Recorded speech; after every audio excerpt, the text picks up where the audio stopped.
Internet people, how you doing? Guess which bike we're working on today? You probably don't have to guess because it's in the title, but once again, KZ750 Twin, 1979. Made between 1976 and 1979. That's 4 years of awesomeness. Anyway, what am I doing to this bike today? I would love to install this Dyna DBR-1 ignition booster. Basically, the KZ is a points bike. They do not make an electronic ignition for it. Now, I do know that through a good friend of mine, Paul, who's a wizard when it comes to bikes and cars. I think there's like a Chevy electronic ignition for a particular vehicle that would fit in this thing, but I'm not prepared to do any of that. But I'm really interested to try this out. Here's what it looks like. Deal with me, peoples. Stop your complaining. So this is the unit. It's got 4 wires coming off of it, a ground. 1 wire goes to power, 1 wire goes to the negative wire of the coil that leads out to the points, and the other one goes to the points themselves. What it's supposed to do is basically smooth out the function of the points. So it's supposed to give you a consistent spark, stronger spark, and main thing is consistent. So that, according to one of the engineers over at Dyna, your points will look brand new even after a couple, 3 years of use. Keeps your spark plugs looking new as well, and gives you optimum performance for an older ignition type of setup. I don't mind points so much, to be honest with you. I've had 3 Dyna S electronic ignitions catch fire and fail on me. Or fail on me. They didn't all catch fire, and you're just kind of left stranded. With the points, as long as you keep them clean and gapped, you're usually pretty good. One reason I'm doing this is I'm hoping beyond all hope that I will be able to go do a track day October 17th of this year, 2020. I've recently moved to the Albuquerque area in general. We've got the Sandia Speedway, and they do track days. I've been wanting to do a track day for 30 years. I just never have been able to. Either I didn't have the money, or my bike was my primary form of transportation. So just in case I had a crash or anything, I wouldn't be able to go to work. And then I was out of the country for a while, didn't have access to track days. So I just may be able to do it this October. It's the last one of the season. It's also my birthday in October. It's kind of a birthday present to myself. Anyway, so I'd like the bike's running great, but I want it to be as optimal as possible. So I want to install that booster. So I'll get the most out of the bike. I may then do a couple of other things. Check the chain tension. Maybe lube the chain, clean it if necessary, and take it from there. All right. Let me move some stuff around and we'll get back to it. All right, I'll be back. Okay, getting ready to get started here. I'm gonna do a couple things differently right now. First, got my garage door open. I usually keep it closed, but it's such a beautiful day, and it's my day off. I don't want to just feel enclosed in the house all day. But if it gets too windy or there's just too many people around or noise, I may have to shut it. Also, I've got some music on in the background in the house. You may be able to hear a little bit of that. All right, so step 1 is open the seat, take the tank off, because I need to access the wires that are under there for the to attach that unit. The seat opens up with the key. This flips open, easy enough. Now the tank, Take a look here. There's a little rubber strap right in here. You just kind of pull out and down. It grabs a little tab under there. And then I gotta pull off, there's two hoses for the petcock. I'm gonna try and do that without cussing too much, because it's a little bit of a pain. These clips, they actually do their job well, but then they're hard to get off. But it's doable, of course. And always make sure the gas is off when you do that. Now, I've rebuilt this petcock. It shouldn't leak, but you never know. It is 40-year-old stuff, any way you slice it. Right? Alright. Getting close. I don't know if they make a special tool just for these. I don't think so, though.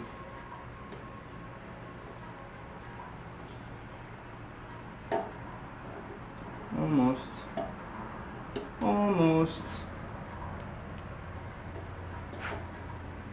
Gotta squeeze it and then push so there's a little hump on the outlet that helps keep the hose in place. There we go. So that one's off. I'll pull it and a little gas should come out, but it shouldn't run. See those two little humps right there? Can you see that? Get you in a little closer. Come on in. Aha, there they are. See those? Those two little lines there, they're bigger than the outlet, so it helps keep the hose in place, and then the clip, of course, does the rest. Okay, this one's behind. Always a little tricky. Always.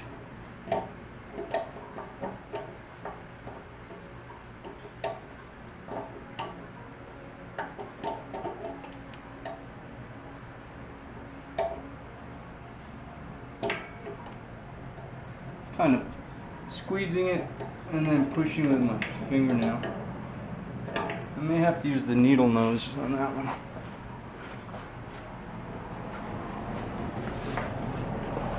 Or just regular pliers, we'll see.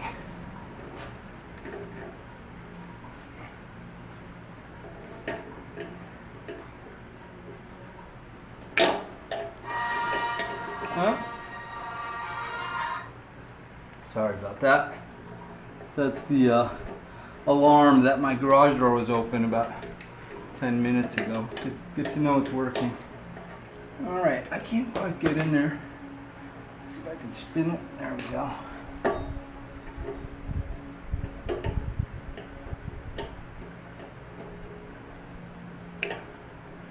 Little tricky. It might help if I try and lift the tank a little. That sounded crunchy. Why?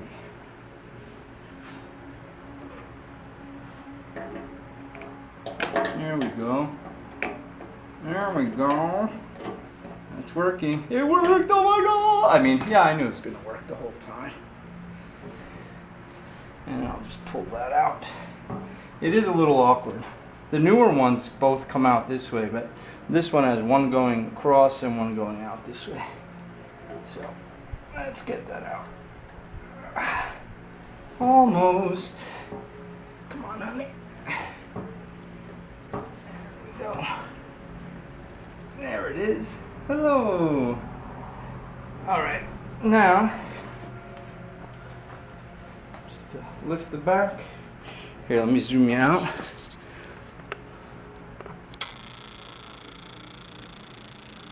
That zoom takes a while. Go get a cup of coffee. There you go. So now, there's on the inside here, there are these two half moons that grip the damper rubbers on the frame. Just gotta lift, pull back, and there you have it.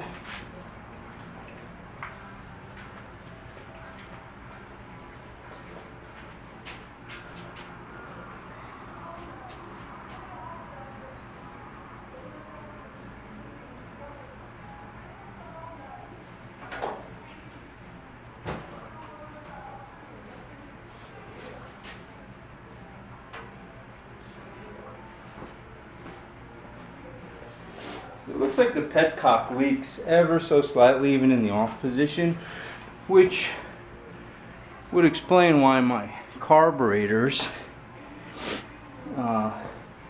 after the bike's been sitting a while, they're a little damp. Anyway, yeah, you can see here is where the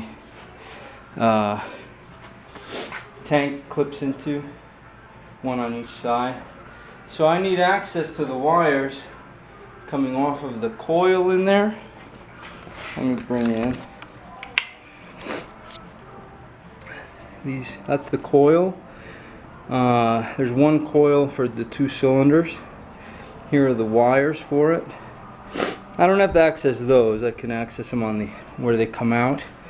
And then on this side, we've got, this is the points cover I'm going to take off in a moment. Got the wire running up. It's back here. I got to access that. All right, and I'll use my crimper probably and crimp a couple of ends on there. So let me here, I can do it here. Excuse me. One-handed. Fancy.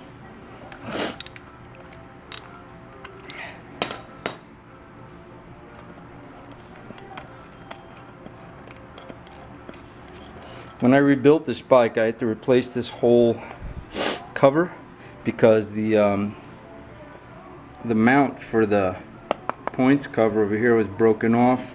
There's a big dent in here from the brake pedal, so I also had to replace the brake pedal. Came out alright. This was faded. I hand painted it with some enamel paint. We'll see how that lasts. Wasn't a high heat paint. It was actually just Testors model paint. Well, it's good stuff. So we'll see. All right, let me do this. One-handed. My other hand's holding the camera and the cover in place so it doesn't fall.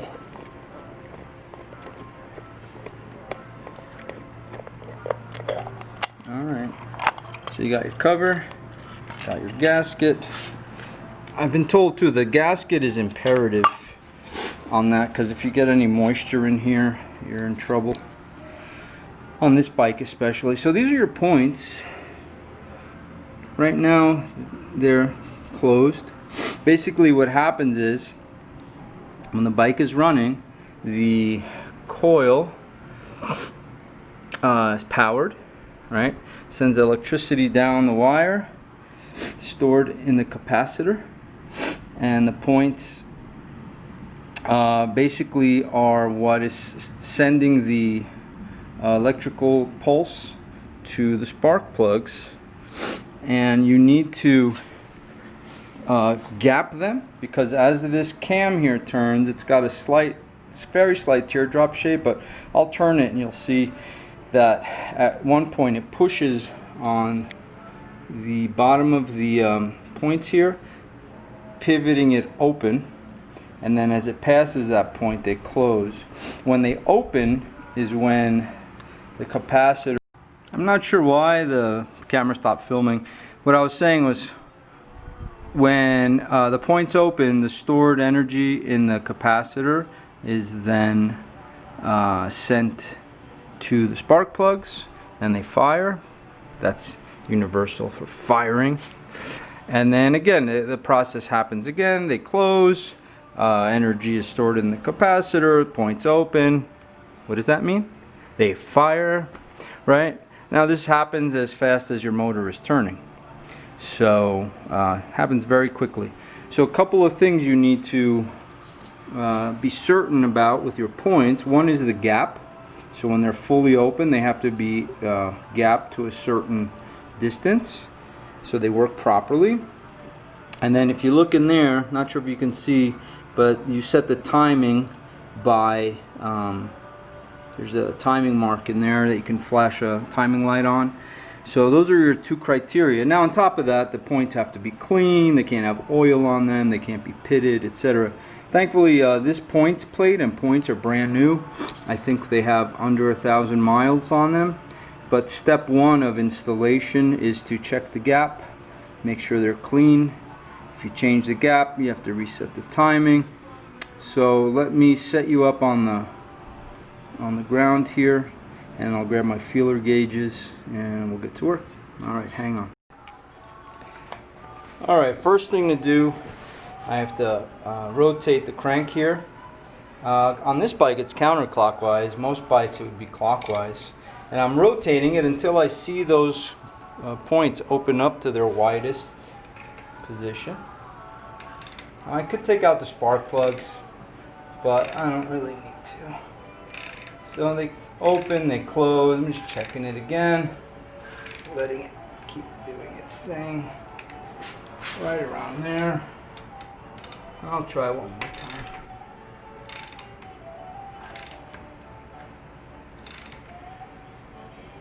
Right about there. Now according to the manual, it's between 0.3 and 0.4 millimeters. So I will check on my feeler gauges here. That's 0.4 millimeters, and then 0.35 would be in between, which is where they tell you to set it if it's wrong, and then 0.3 is the tightest. So these are the three feeler gauges I could use: 0.3, 0.35, 0.4. When I had set it initially, it was at 0.35, so I'm going to check that, see if that's moved or changed. It sure has. Much tighter. Much tighter. Let me check 0.3, because that's the tightest you want it to be, and it's tighter than that too. So this definitely needs adjusting regardless of whether I'm going to install that Dyna ignition booster or not. So what has to happen is I have to loosen these two screws and then slightly pry on these pry points to change that gap. I'm gonna spin this one more time, make sure I'm at the widest setting. It's a little, it's not super precise, you just kind of have to see it. They're just opening now, they're just closing now. Do this as often, much as you need to make sure you're in the right place.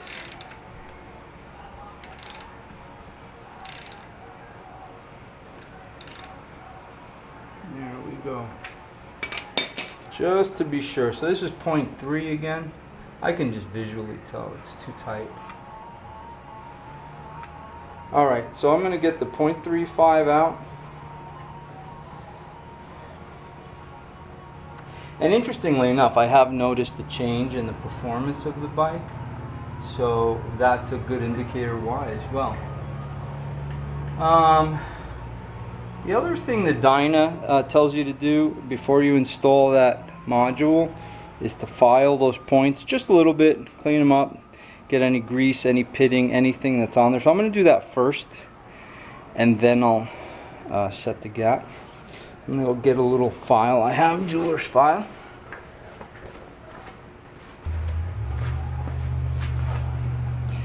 And I've got this little jeweler's file. It's flat. I thought I had a square one, but I think I lost that years ago. But this will do. I'm making sure it's as clean as possible. I don't want any grease or oil on there, because it can contaminate the points. I'm going to push that open a little. Put the file in between. Let the pressure of the spring here just hold the points together. And I'm not trying to like wear them down, I'm just trying to clean them up. Just so they're like a new surface. Now I could have installed that Dyna when I put this brand new points plate in, but the truth is I wanted to see how the bike performed without it, and then see how the bike performs with it. I'm really curious to see if it makes a noticeable difference in the riding performance, or if it's just gonna just make a difference in how the bike itself functions. Like it'll run better for itself, but I won't necessarily notice a change in the seat of my pants, so to speak. There's one little spot in there I want to get just a little. And you want to try and keep it so it's flat, like you don't want to tilt it one way or the other. That's universal for one way or the other. Because you want them to be as flat as possible. Okay, now I'm going to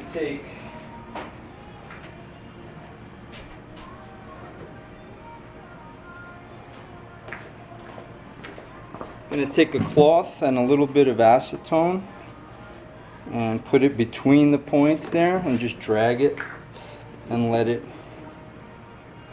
clean up any residual crap that's in there. That's a good band name, Residual Crap, don't you think? See, there's a little dirt on there. I'm not sure if you can see it, but from the filing, as well as there may be a little oil on there, which you definitely don't want. There is a little piece of felt in here that you put a little cam grease on to keep the cam looped, but you don't want to put so much that it sprays up onto the points. All right, I'm okay with that.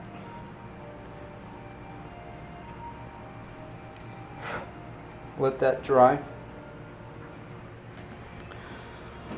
While that's drying, I will go get my screwdriver and we'll get to work. Now these should be JIS, Japanese Industrial Standard. I also will grab a flat blade. Now you have to be careful here too. The reason I changed this whole plate out is the previous owner just torqued way too hard on these screws and they stripped. There's only like two little threads in this plate. You don't have to kill it, you just have to snug it down. But it was too tight and it stripped them, so I had to buy this whole plate, which was not cheap, but at the same time I have a brand new plate, brand new points, brand new condenser, made by Kawasaki. So, can't complain, I guess.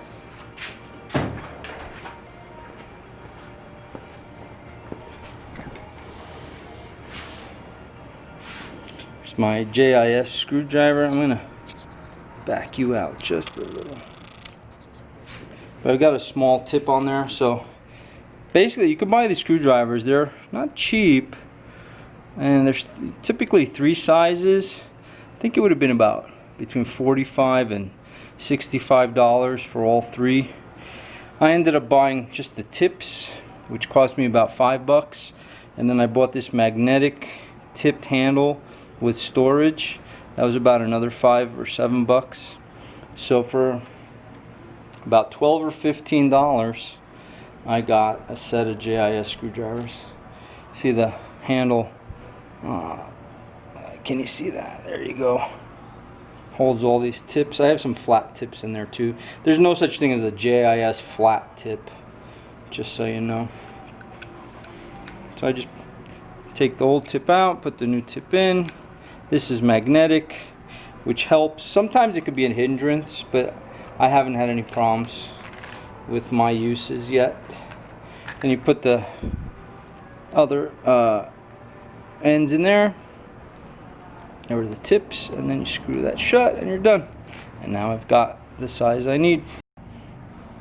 Alright, so I'm gonna loosen these ever so slightly, because you still want a little drag on it. And then these tabs right here, you're supposed to be able to pry on it. I've never had luck with that, so I do the barbarian method and hit it. That opened a little. Got my 0.35 millimeter feeler gauge. That's a little loose, just a smidge loose. Smidge.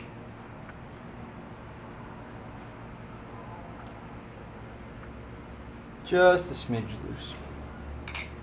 Now is the tricky part of getting it tighter without getting it too tight.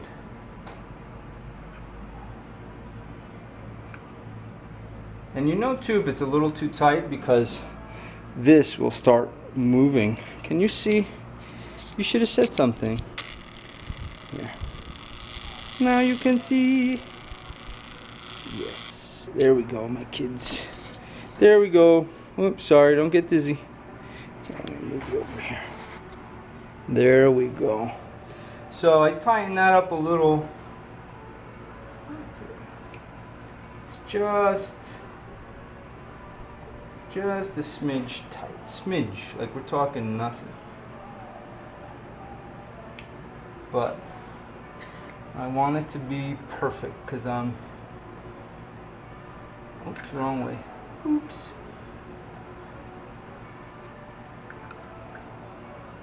Oh, there we go. That's the first time in my life the pry points worked.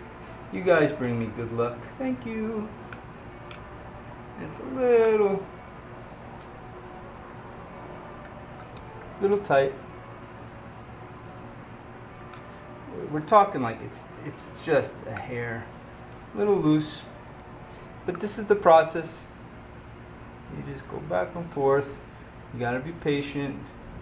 Can't rush it. That feels perfect to me. It's got just a slight amount of drag, meaning the 2 points are grabbing it, but they're not pinching it like super tightly. They're just kind of touching it, and then when you pull this back and forth, you feel them dragging. And this way you know it's correct. Let me check that one more time. I like it. Now here's the next tricky part. You got to snug those up without it closing on you, because you're turning them clockwise. It could turn it, but I'm going to turn the bottom one first because there's less chance for that one to make it turn. I just got it to snug just a little, and then the top one, now I'll go back to the bottom. I'm putting inward pressure. I'm not killing it, but I do want it to snug up. You do not want that opening and closing on you while you're riding. That was the problem I was having with the other one. Oh, that feels beautiful. Beautiful. Just a little. Here's where we're using our feel I've talked about. All right. I'm very happy with that. Now, next step is, because I've moved those, I have to recheck the timing.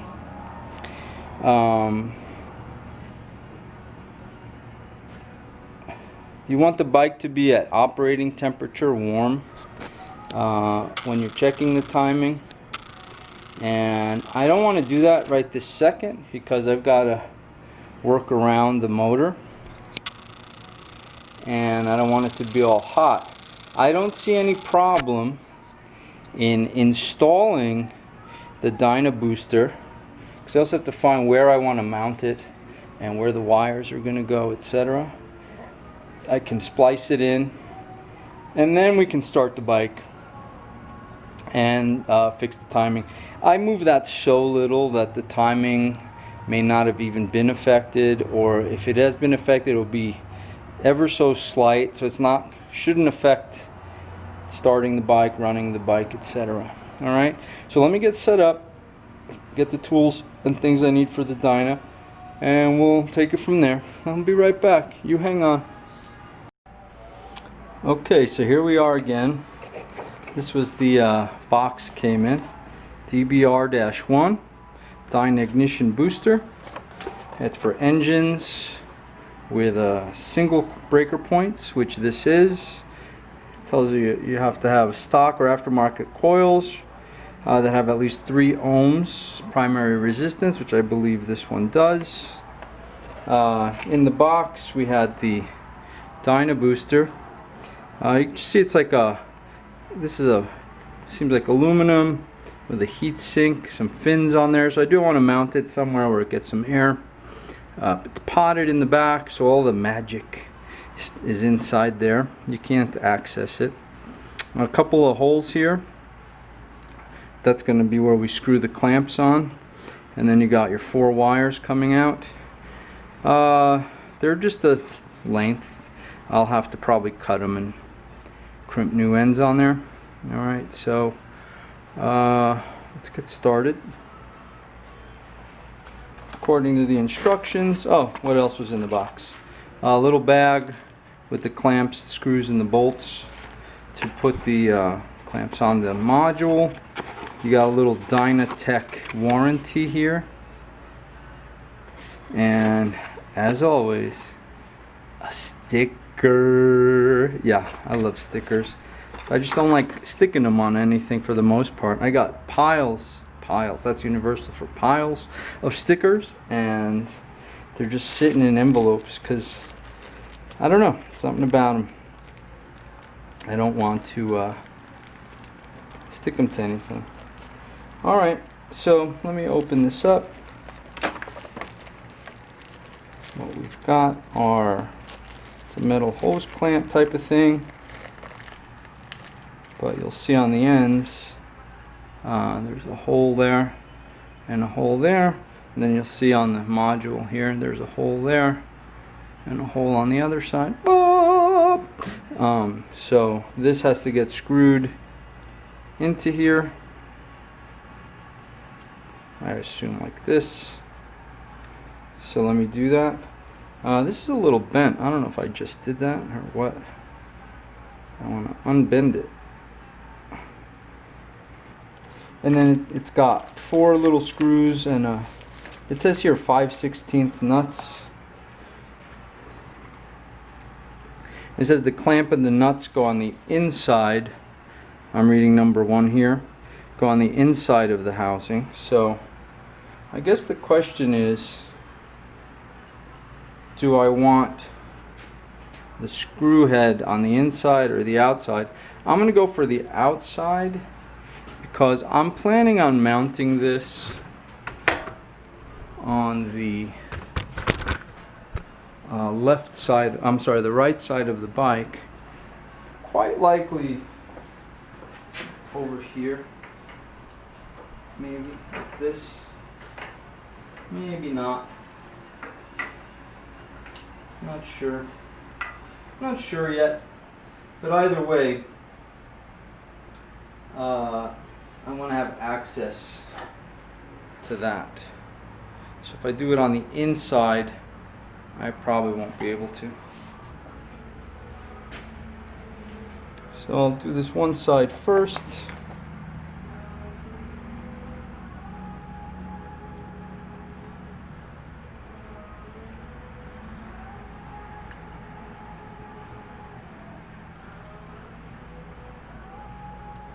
And then one more thing. On the inside here, this has a little cutout where this band clamp would sit in. So I'm going to try and square that up. Just so it's the most secure. You don't want this thing vibrating off or anything, obviously. And these little 5/16 nuts.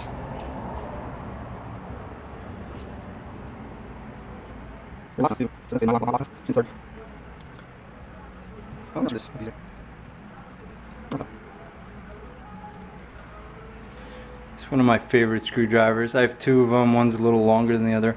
They're so old and worn out, I should reface the tip. These were my dad's.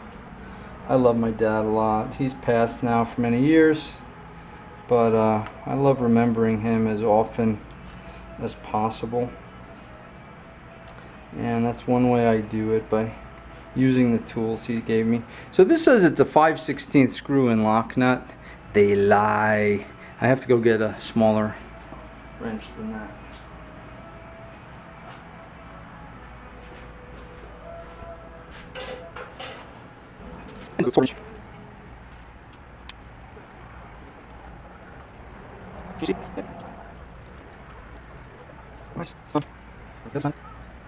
So the potting material is higher than the end of that, so I'm gonna have to trim that so I can get it in there.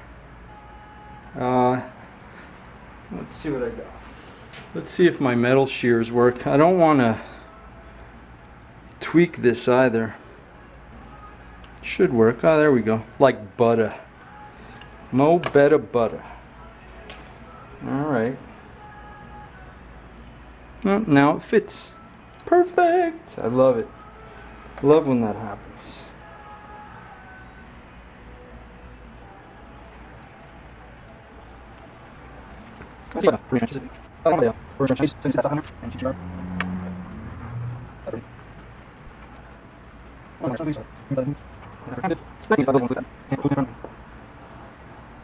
Alright. So that's that. These are mounted. Now I'm going to see about putting it on the bike. I'm going to take the rubber band off of the wires. Give you plenty of wire, which is good. If I cut these, I may end up wrapping these with some heat shrink so they're not exposed.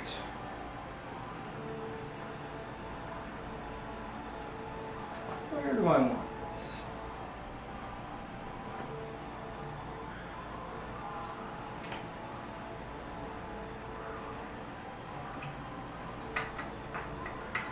I also don't want the engine heat. You know, that wouldn't be so great. I mean, it's sort of split between mostly over the carbs. Air will get to it. Huh.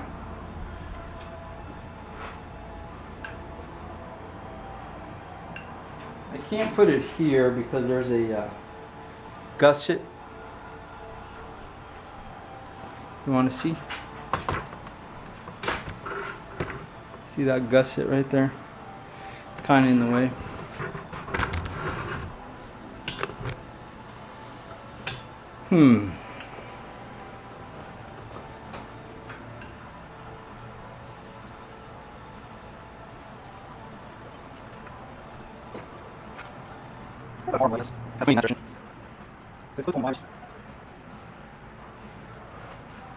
Let me take a look from this side. Nah, I don't like it.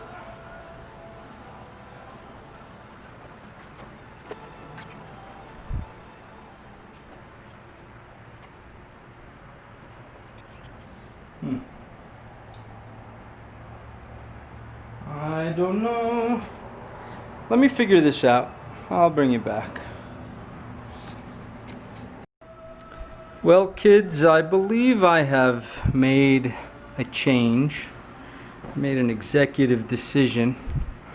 So I was going to mount the unit here like I showed you and then put the tank over it. And although it looks kind of cool because you don't see it, I just don't like the fact, even though it would get plenty of airflow in this direction when I'm moving, if I'm just sitting there idling, it's a hot day. I do live in the high desert, so it can get hot in the summer. I don't want any worries about this Dynabooster failing because of heat. I mean, it is, after all, put in a heat sink type housing, right? So I thought about it, and I believe if I mount it here like this, this would be in the front of the bike. And on a lot of Harleys you see that. Yes, I said the H word, sheesh. But it is a good spot because it gets plenty of airflow. It's out in the open. And although it's right near this header pipe, if you notice, the clutch cable there is right near the header pipe, and that's not melting or what have you. Granted, it's not an electronic component, but this will still be mostly, if you look at it from this angle, out of the way of the header, right? Just this little corner. I really do think that's the best solution. And then furthermore, what I'm going to do, if you see here, this wire sticking out, what this is this gusset in the front that the horn is mounted to, and then comes up here, and that's where the tank cushions, the tank slides onto. But it's also gusseting the frame, I'm sure, to stiffen it up. It's in the back here too, but it's hollow going up and through, so I can take the wires off of that Dyna and feed them up in through here, and then have them come out through here, and then they've got plenty of room to find a good grounding point, which I could ground to the valve cover, and then the points wire and the coil wires are right around here, and it reaches. So I really like that, because I feel I'll get much better cooling from air from it being out in the open. Looks kind of neat because it's like kind of sort of a higher performance unit, so it looks kind of maybe snazzy. And then the wires are all protected. I still do want to heat shrink them, but they're protected, and then they'll come out and they'll be hidden under the tank here. So I think that's the way to go. It's neat too, seeing my evolution, because there was a time in my life that I'd be too much of in a rush to just get it done, you know, and that time was about 7 or 8 minutes ago. But I've grown a lot in that time, and I decided to do this. What this wire is here, if I was going to point out, is I just fed this up, I'm sorry, down through in here, and then I couldn't make the turn, so I fed another wire and pulled it out through here and wrapped them together and pulled it out. So now I can attach with some tape the Dyna booster wires to this, and then just fish it through. Alright, now I'm gonna go have a cup of coffee, and I'll be back when I'm done and show you my progress. Alright, bye for now. I just want to show you what I'm doing here. Excuse me. This is the wire I fed through the gusset, this red wire. So I wrapped the Dyna booster coil wire, just wrapped them around, and then the red wire that way. Now I'm going to take a little duct tape and tape around it. You don't need a ton, but you do want it to be snug in case you find a obstruction or something. You got to tug a little bit. If it's not on there well enough, then it'll all just kind of slip apart, and that kind of sucks.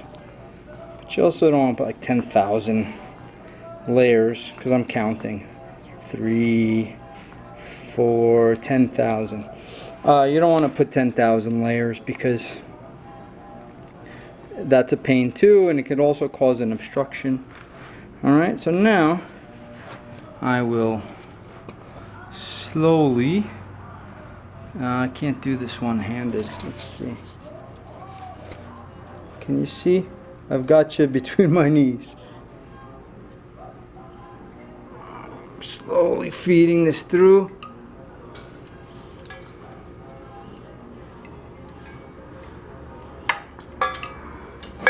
Oh, sorry about that. I don't know if you saw, but look, it came through. Right? So I'm just gonna pull. There it is. So now the Dyna just kind of sitting there. I can clamp it in place now, and then finish fishing those wires through. And then the next thing is to work on the crimping, cutting these wires to length, crimping them. Oh, also I put, sorry, I forgot to show you before I fed it through. I put heat shrink tubing over the wires here. It should pop out here, and then I'll need to, after I finish cutting these wires to length, seeing what ends I have to put on there, then I can worry about heat shrinking those. I do that for protection, It's an extra added layer of protection because right now it's just the wire and the sheathing on it. Let's say it gets nicked or something, then it is being fed through here. I've had that problem with choppers I built in the past where you feed the wires through the frame, it develops it's like rubbing, you don't realize it, and then there's a short. So I just like to cover them with the heat shrink. Also, you know, the bike's black, the heat shrink's black, so it helps hide it a little bit too. I know, we all want to be glamorous. Anyway, so let me finish feeding that through. I will bolt that on, and then we'll come back and do some more work. Alrighty. Well, there it is, mounted, ready to be connected. Let me back out a little. You could see it in the front of the bike. See, so it's out of the way of the pipes. I think it'll be just fine there. It's going to get plenty of air when I'm riding. If I'm at a stop, it's out in the open. Right, there it is from this side. Not too bad. I think that was a much better place to put it. And it's Trick 70s technology. Woo! So now I come to this side of the bike so that I can begin connecting the wires. So I'm looking over so these are the wires first of all. So they're coming out of this gusset right there. That's that gusset that we were looking at from the other side of the bike. This is universal for other side of the bike. And they're coming out here. You can see the heat shrink up to that point. And then these are the wires. So I'm looking at the instructions. Woo!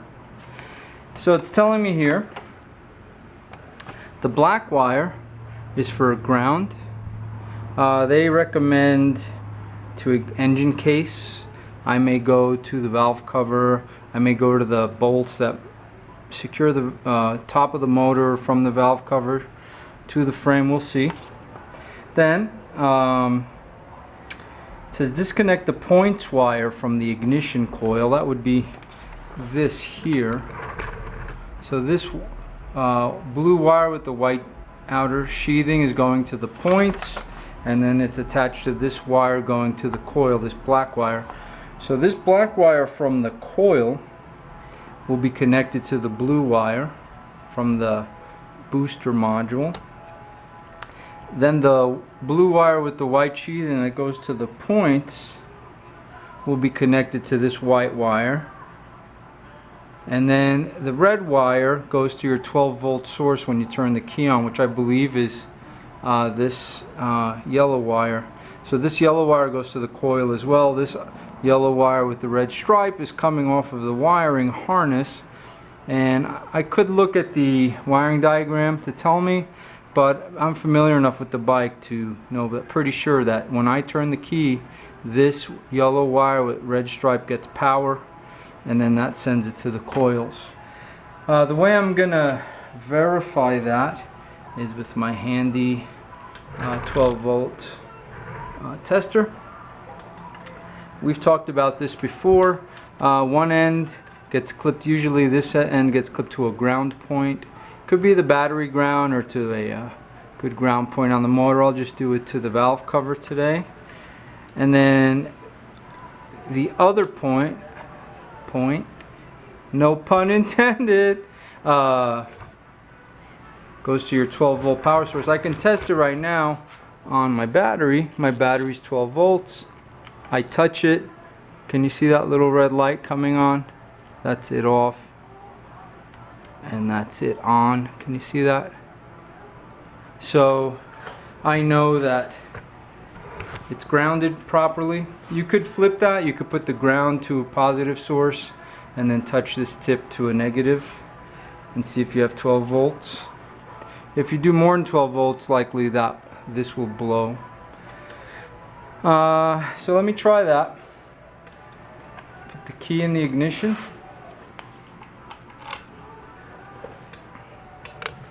Do you want to see that? Can you just believe me that I put the key in the ignition? And then I will, oh, my ground came off, so that's important. You want to make sure your ground does not come off. And then I could try and feed this in there through the rubber. That's kind of why it's designed that way too. Can you see? I'm going to turn the key on. 12 volts. Turn the key off. Off. On. And off. So that is my 12 volt source. This is another reason I've mentioned in the other videos. On these bikes in particular, you don't ever want to turn the key on without starting the bike and just leave it on.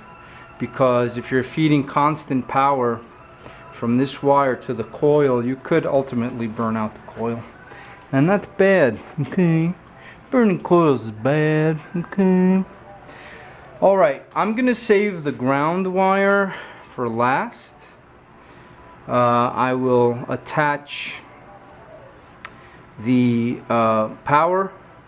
I will attach the points wire to the coil and then the wire to the points first. And then ground. So let's get on that.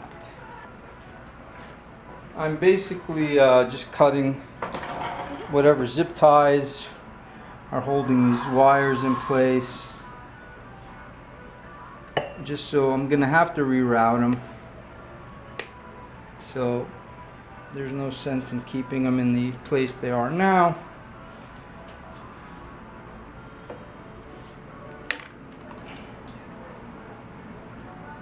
That'll give me room to play, room to reroute things.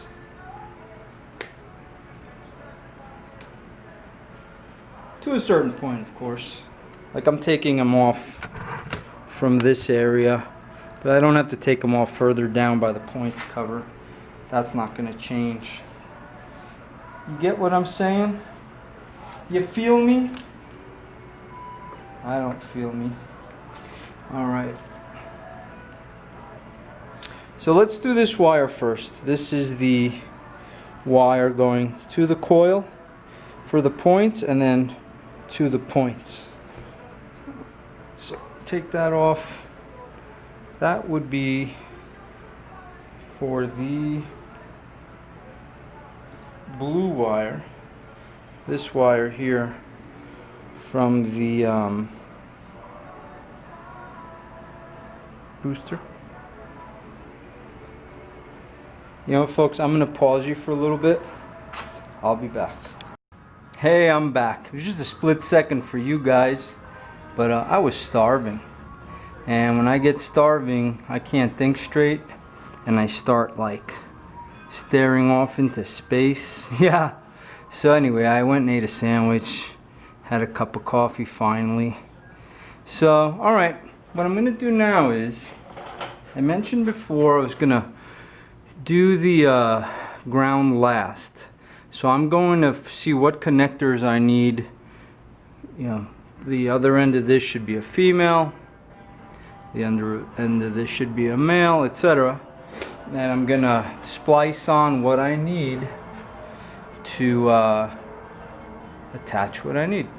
Alright, makes sense? I'm questioning now. I've got the heat shrink to there.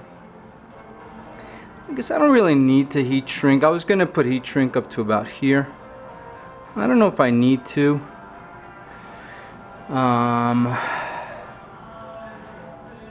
Maybe I will. No need to overdo it, but I do also like to protect the wires as much as possible. I've got these short runs. I think maybe one of these would suffice. Two at the most.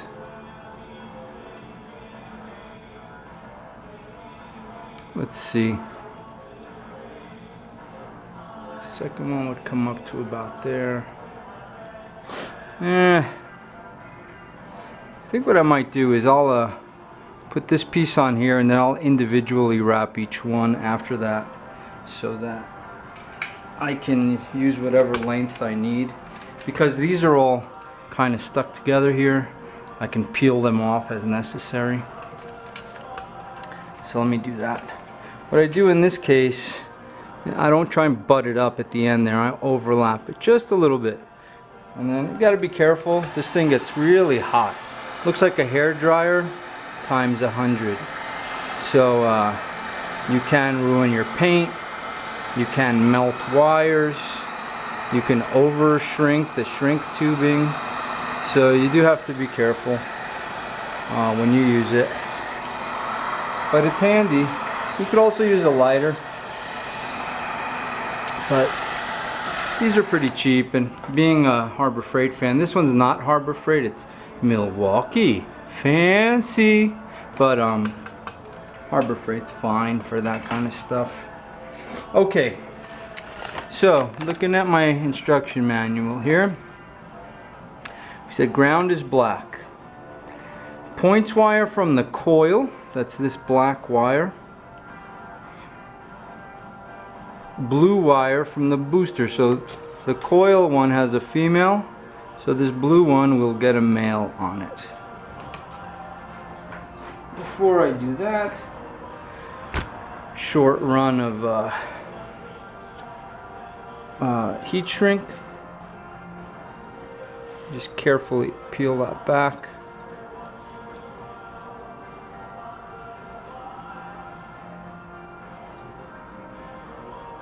You don't want to do it so it exposes the wires. You know what I could have done was not heat shrunk this end and then slid these in. I would have preferred that, but I didn't think of it until now. So it is what it is. And again, this is just to kind of protect the wires from chafing over time. Some people might consider it overkill. I do not. And since it's my bike, there you have it. Also, it does help the wires blend in too. These are thinner too than the wires from the harness. So every little bit helps. What I'm gonna use now, we've seen these before, but it's a OEM style crimp-on male terminal with this little rubber boot, right?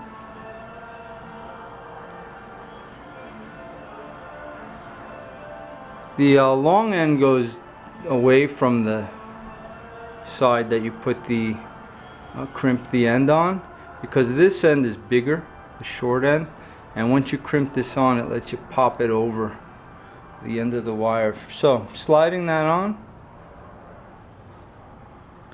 and then I'm taking my favorite crimper in the world, getting this started by putting the end in there. It ratchets, so now it's holding the end in place. Oh, I forgot. I guess my food hasn't kicked in yet.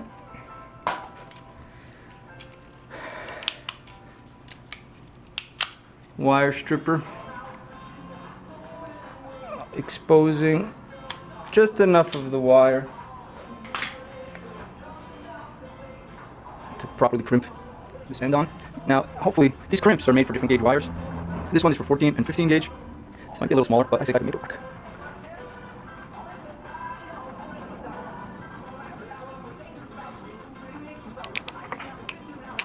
The way this crimper works, it ratchets, so it won't open until the crimp is done. That seems to have grabbed okay. I'm tugging on it, and it's not moving.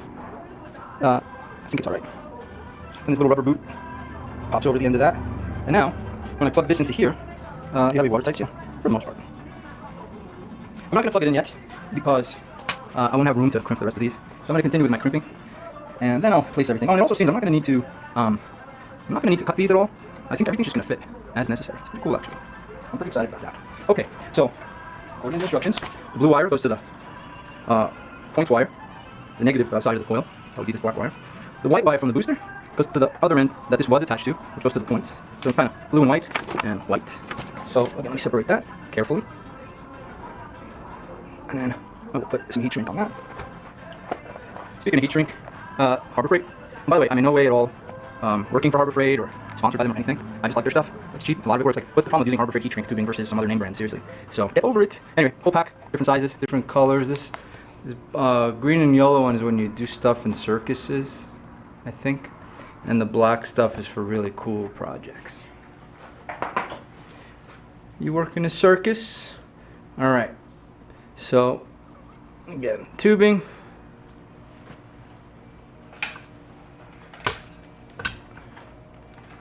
Super duper hair dryer. If you notice, I'm trying to point it away from everything, trying not to point it towards the powder coating on the frame, trying not to touch any of the wires or my hands because it will burn you. Okay. Strip the end of this. There we go. Now this is gonna attach to this wire. This is a male end, so I have to put a female end on that one. See how that works? So let me do that. Now, crimping the female terminal is the same as the male. The difference is this cover is bigger because the male terminal will sit inside this cover. So I'm going to slide that over the end, and once again take my crimping tool. I will start my crimp. The ratchet has held that in place. Now the trick is you want the sheathing to go on the first set of tines that are going to bend over, and the wire I've exposed on the second set. That's just kind of carefully you put it in there and look, and then try not to move it while you're crimping it down, because it does take some pressure and it could move around on you. All right, you with me?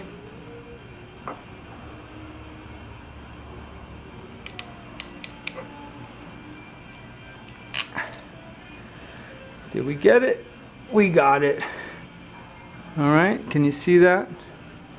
Here, let me zoom you in. You should have said something. Come on in.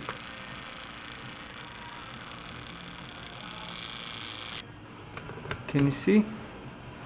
So the outer tines have grabbed the wire, the sheath, and the inner tines have grabbed the wire. Yay! Okay, get back out. Get out of my face. You're too close, I'm telling you. I need some room. Alright, and then, zoop, you have to make that noise. This slides over the top, and you want it to grab into place. Third, this one should be interesting.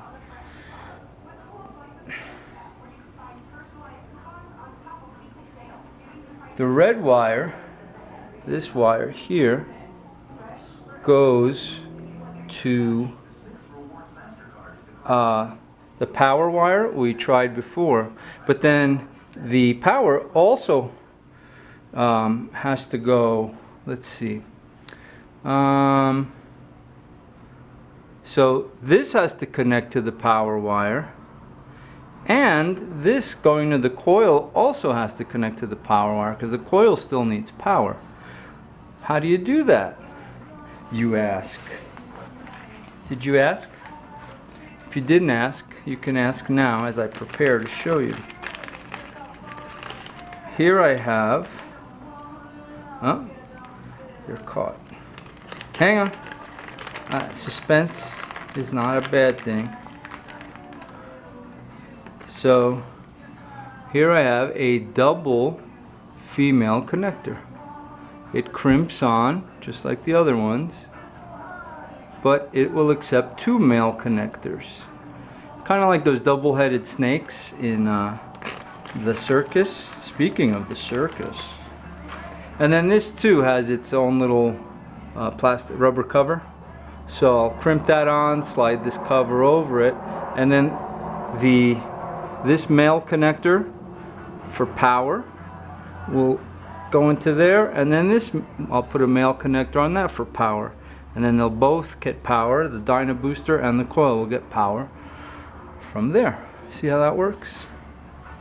Hooray! So what? Repeat after me. Heat shrink. Did you say that? Bet you did, because you're smart. I bet you did, because you're smart. And then that goes on there. And then heat gun, melting that.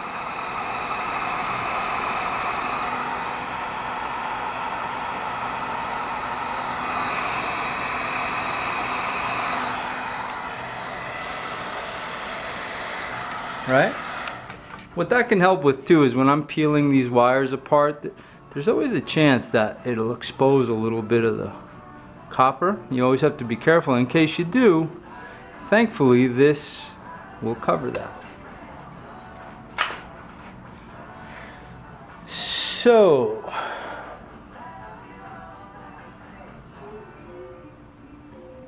we said that's got a male connector. This needs a male connector. So I will grab one and one of those little rubber caps for it. And the rubber cap should be able to fit inside of that double female connector. I say should be because I haven't done it, but it just makes sense that it would, and just eyeballing the size of it. Notice I didn't strip that yet. It's just easier without all those wires exposed to slide stuff on. Now my final step before crimping is that. And you notice I don't have to expose way too much of that wire. Alright, coming closer. Sheesh. See that? Just a little bit. Alright. Same as before. I'm preparing it.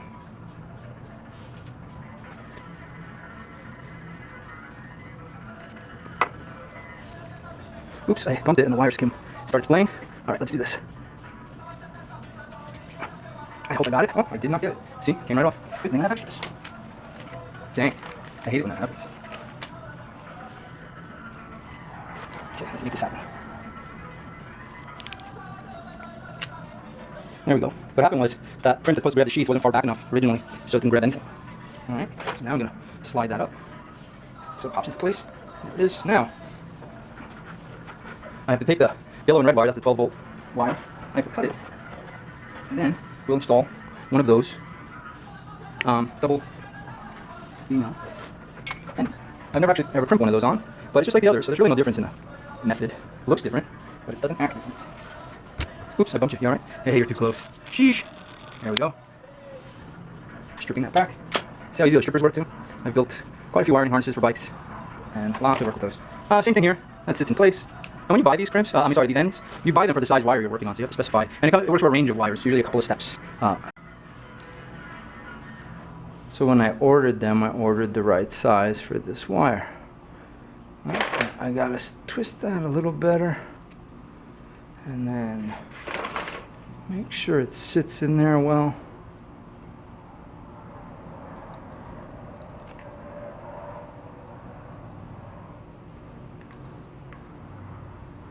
Can't really see it.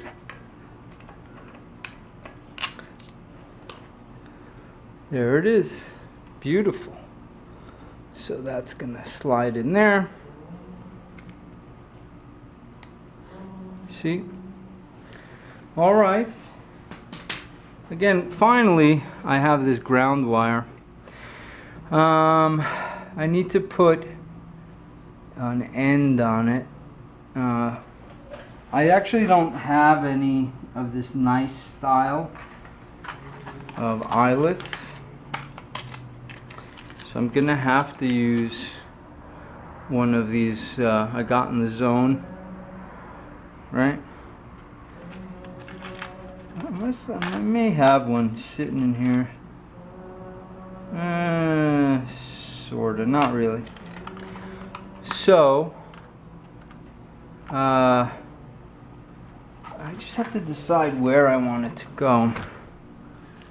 It could go here. Could go here, although it's a little small for that, or up here.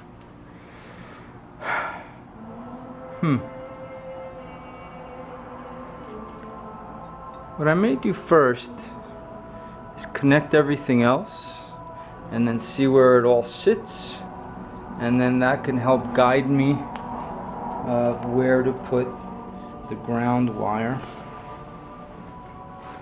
So let's recap. Yellow power to power. That goes in there. And then red wire from the booster is power. Ouch.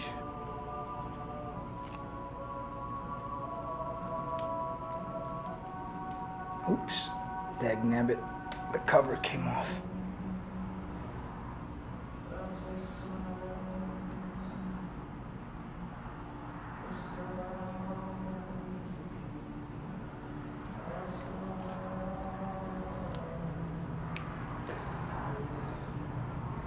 So the red one will go here. And look at that. They do both fit with the rubber. And then the points wire from the ignition coil, this black one. Blue wire from the unit. Look at that, nice and tight. And then the white wire from the booster to the blue and white wire of the points. Now that doesn't sit in there as nicely as I would like. It's kind of loose. I may end up, I think I'm going to cut that and put one of the ends I like on there, because it's smaller than the female connector I have on there.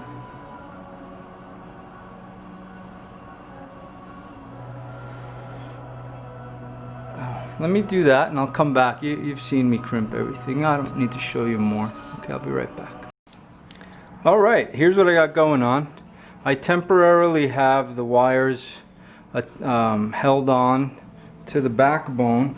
What I'm using actually are these Velcro strips. You can make them very easily. You can either get the kind that's adhesive on one side, or if you can sew, you basically sew the fuzzy side on one side and the loops on the other, and then you wrap it around.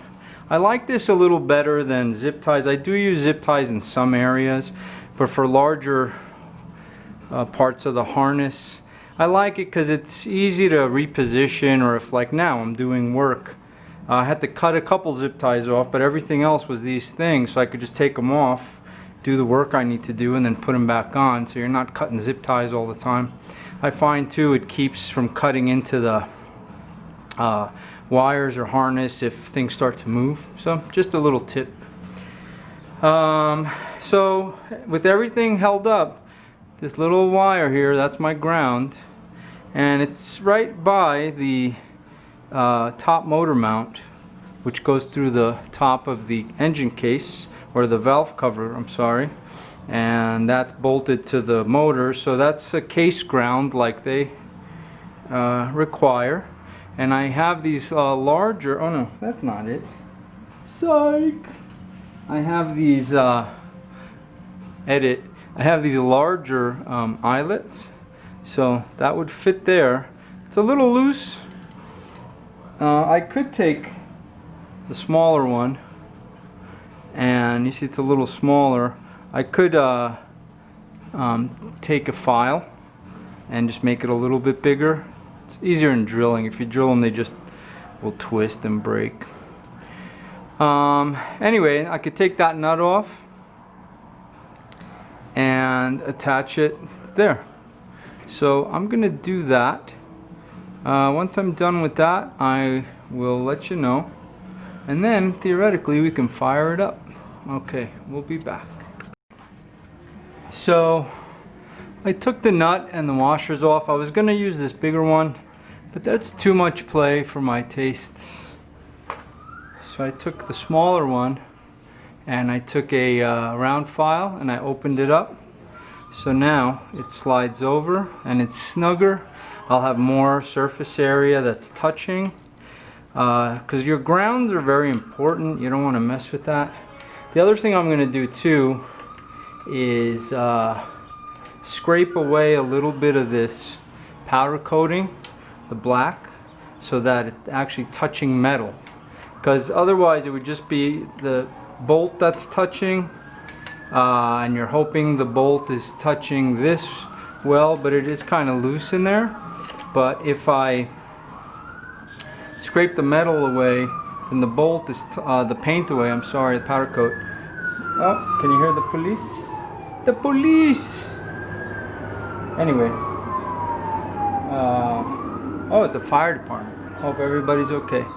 Anyway, with metal exposed here, I have an even better ground, right? So I'm not going to show you all that, but one thing I do want to show you is when I'm using this style of connector, I like to take that plastic off. So holding it with one pair of dikes, needle nose on this end, and then just carefully try and wiggle that plastic off like that. What I'll do then is slide a piece of heat shrink over the wire, crimp this on. I may even put a dab of solder. I don't think I'll have to, but I can. And then the heat shrink over the end of that. Alright, so let's do that.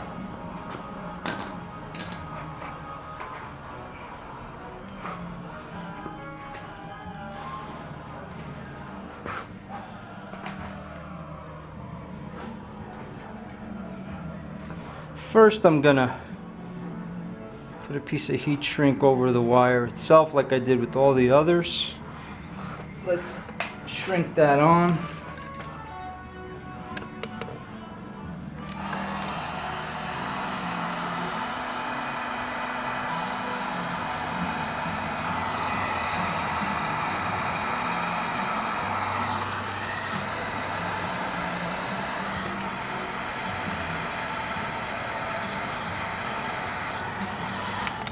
All right, and then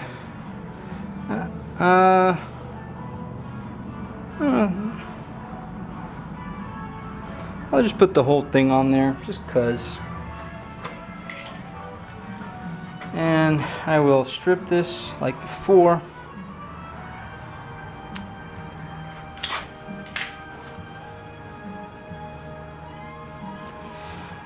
Now the difference here, I have to use this style of crimper.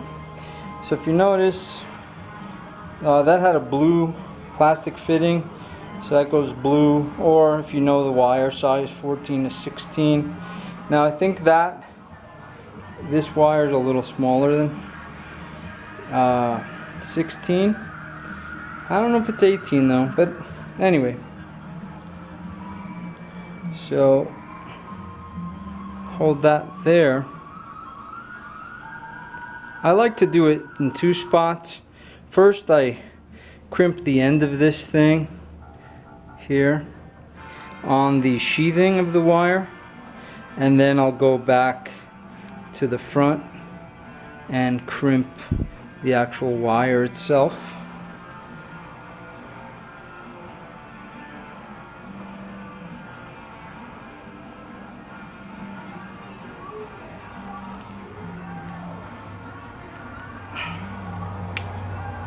So that's on there. And then the front. So that's on there. I just don't like these. I'm gonna use the tip right there to try and curl it over just a little.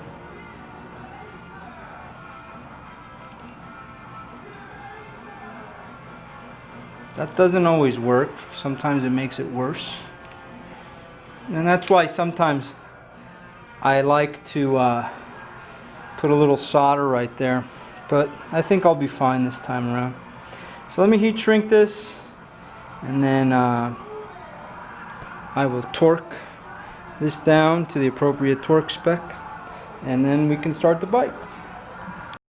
I do want to show you something. Dental tools, I mentioned them other times. You can get them for free a lot of times, used ones from your dentist. And this one is made for scraping. So that's what I'm going to use to scrape the powder coat off of there. Alright? Alright. Okay, the moment of truth is here. Almost. Gas tank's back on. Gas lines are attached. All the wiring is where it's supposed to be. Looks good. Can't see it. Got the unit in the front there. I'm happy with the placement. It's kind of weird, but kind of cool. It's weird enough to be cool. So why do I say we're almost at the moment of truth?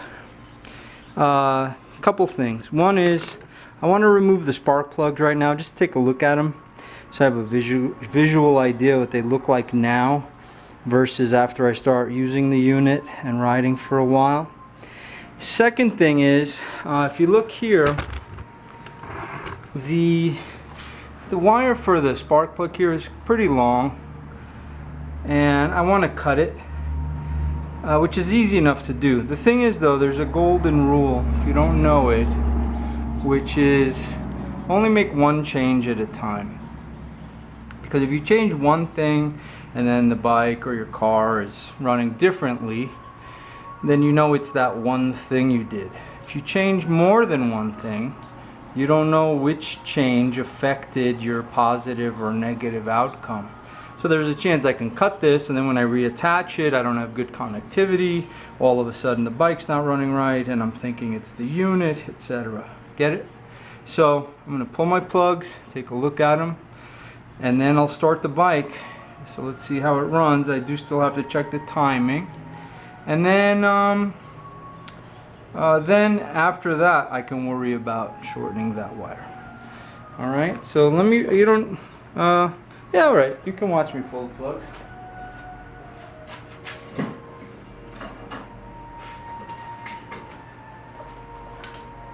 You're so voyeuristic. My goodness. So.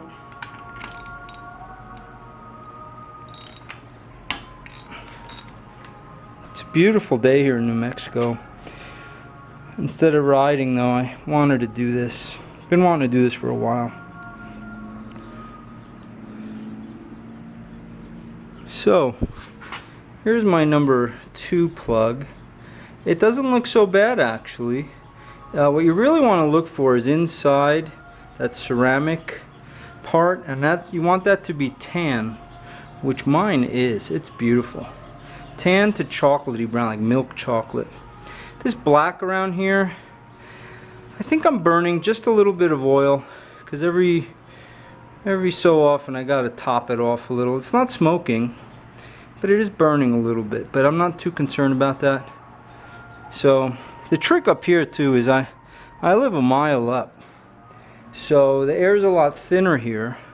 So when I first rebuilt the bike, I wasn't sure about the jetting I should use. I ended up using stock jetting, and the bike seems to run really well. However, if I do go up higher, like I took a trip last weekend and the weekend before, higher up into the mountains, and the bike lost power, especially on the top end. So that's definitely something to keep into consideration. It's kind of an issue with carbureted bikes, but it kind of is what it is. I've set the air fuel mixture as best I can. For regular everyday driving where I'm currently located, it's fine. But on my trips, I can tend to have issues. That's okay. Let's see what this plug looks like.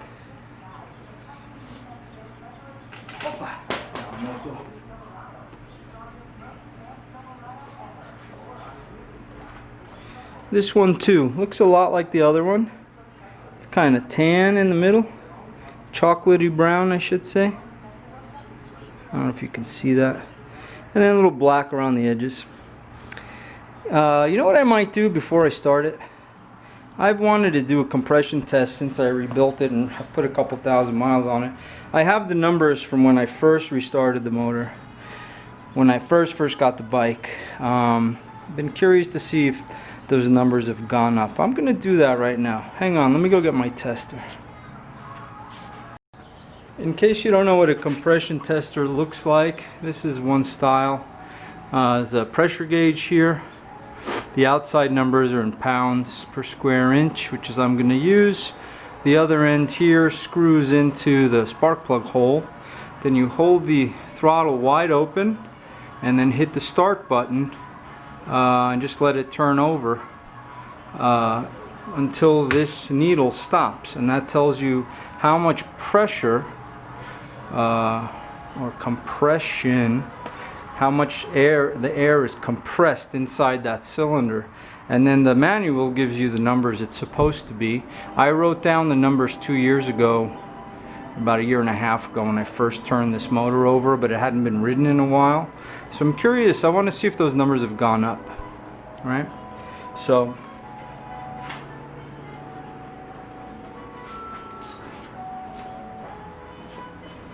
I'm taking out the other spark plug too. I don't want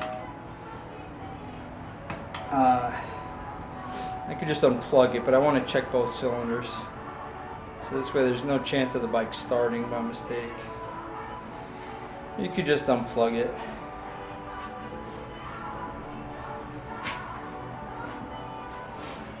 Alright. Screw this in. It doesn't have to be insanely tight in there, but you do want this O-ring to definitely seal the cylinder though.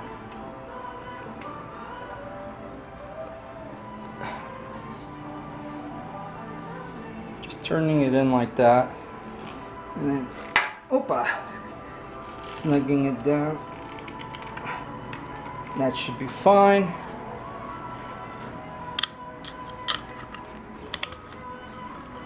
Alright, can you see that? Let's see. On this bike I need to hold the clutch in while I'm trying to start it. Let's see where I can put this so we both can see it. Fun! Can you see that? Can you? We'll read the number after. I just want you to see the gauge moving. Alright, power on, clutch in.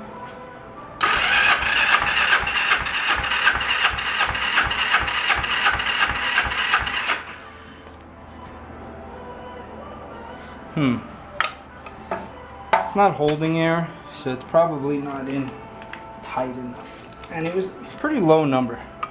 So let's try that again.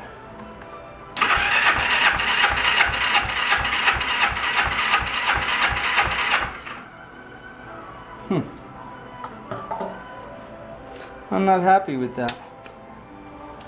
Not sure what the problem is. The problem is from here. One more try.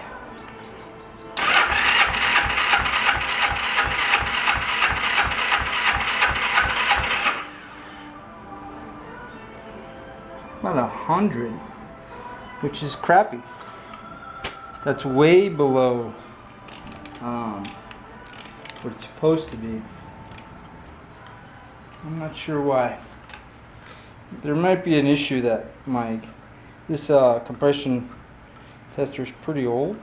Might be leaking.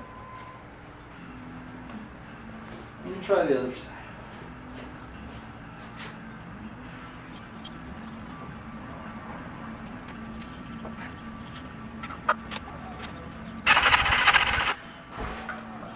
Alright, this side's at about 130. And then it's losing air, so I don't know if that's the tester or it could be my valves or my rings. I don't have a leak down tester. That would help me figure it out. Let me try this side again. There's a chance I wasn't holding the throttle open all the way and I just didn't realize it. Let me try again. Because that's way too low for the bike to run as well as it's running. Unless it's just, there's a problem all of a sudden that I wasn't aware of since the last time I rode it. So let me see here.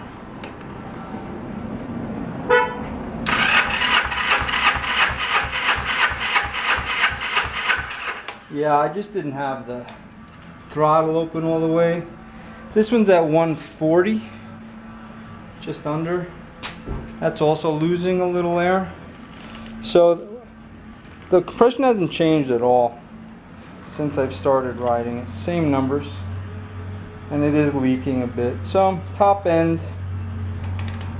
since it's burning a little oil, I would suspect the rings, but in the end it's not horrible. Okay, let me put the spark plugs back in and we'll start it. Okay, we ready to start it? Just gonna let it run. I gotta let it warm up as well, right? Choke is on.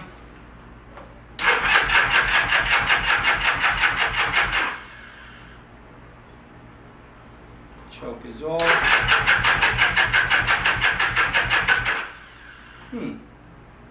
It's almost like I don't have any spark.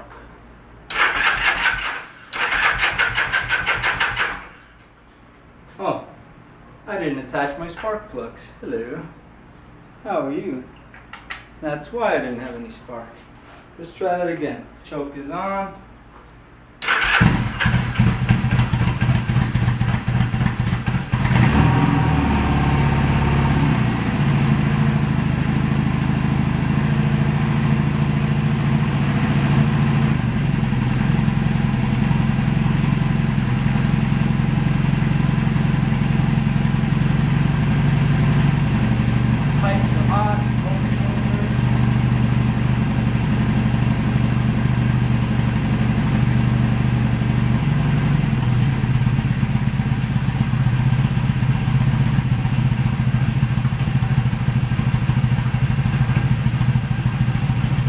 Well, that's a good sign. I just got to let it run now and warm up, and then I can check the timing. You want to check that while it's warm. Operating temperature. I will say one thing though, now that I've done this, in the past, when I start the bike from cold, I have to use a little choke and then shut the choke off right away and use the throttle, and then it'll die. It's not dying. Interesting, huh?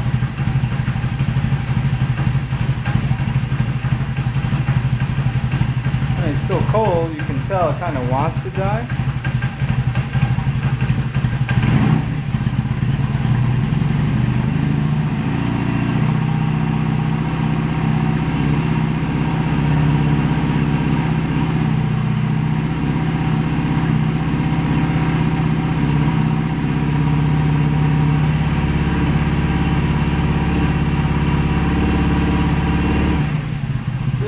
Feel like they're getting warm evenly. That's good.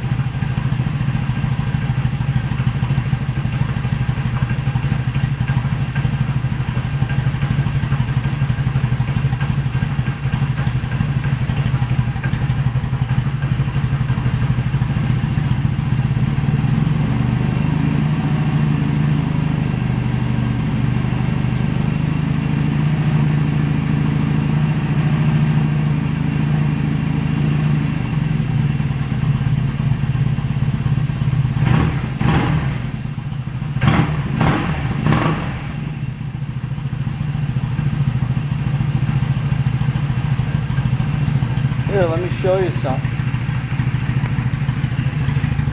So these are the points that I adjusted earlier. See how fast that's turned? Well, it's like a week after my last taping. I'm sorry, super lame. I ran out of space on my SD card and I didn't have my other SD card handy. So it just kind of cut off before I could show you the end product, but I had to keep going so I could finish. I don't quite remember exactly where we left off, but here's what ended up happening. The Dyna ignition booster is mounted here on this down tube. It's inboard of the exhaust pipe, you can see right there.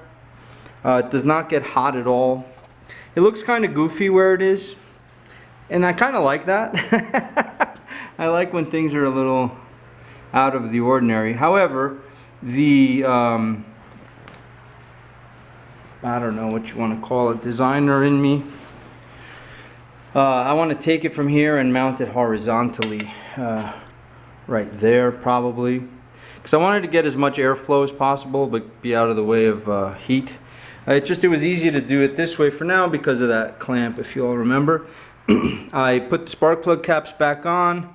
I had to reset the timing ever so slightly. I used my strobe timing light. For anyone unfamiliar with that, it's basically looks like a pistol. It's got a strobe light in the end. That's universal for strobe light.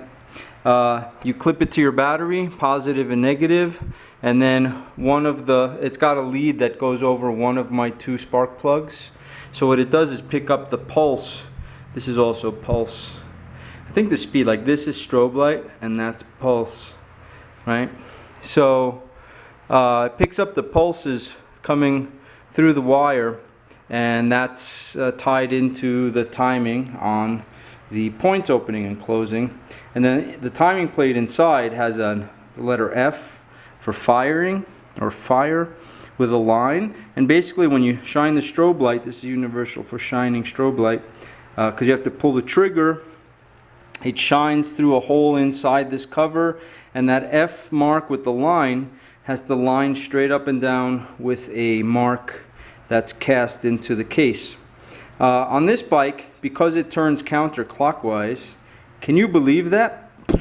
Mind blown. Guess what this is universal for? The F mark was slightly to the right of that line, so because this bike rotates in this direction, that means it was slightly retarded. If it were slightly ahead of the line, it would be advanced. So I just had to loosen the timing plate, turn it ever so slightly to get that F mark to line up perfectly, which it did. And the other thing I did do, I had mentioned this in a previous video where I had moved the pipes. I don't know if I uploaded that video yet, but regardless, I was getting slight leakage right here where this pipe muffler slides onto the header pipe.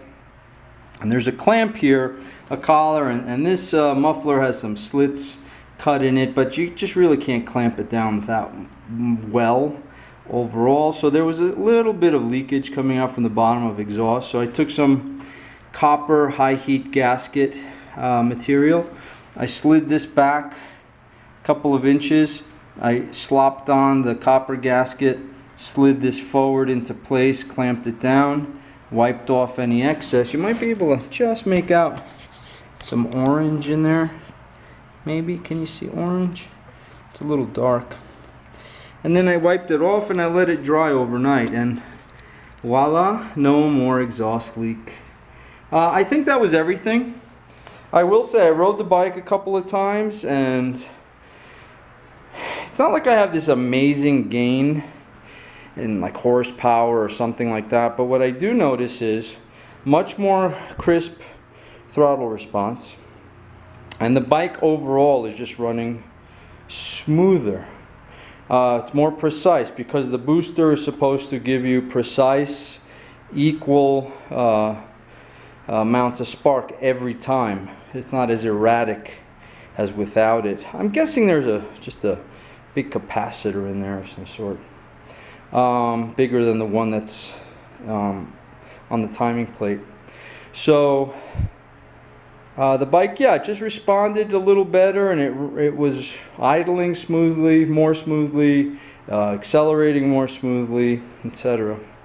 All right, folks. Sorry again about that lame ending to all that, but I did want to let you know what went on. Track day's approaching, October 17th. Looking forward to it. I was going to remove this grab rail, but I don't have any kind of sliders or case guards on there, so that would help just a little bit on the back end anyway if I were to crash, which I hope not. It won't save the pipes or the cases, but it will at least keep the tail section from cracking. We'll see. I might just take it off. Who knows? That's it for now on the Kawasaki. Thank you very much for joining me. Please like and subscribe if you are so inclined. Share this with your friends, your grandma. All right. Take care. Talk to you all soon. Bye.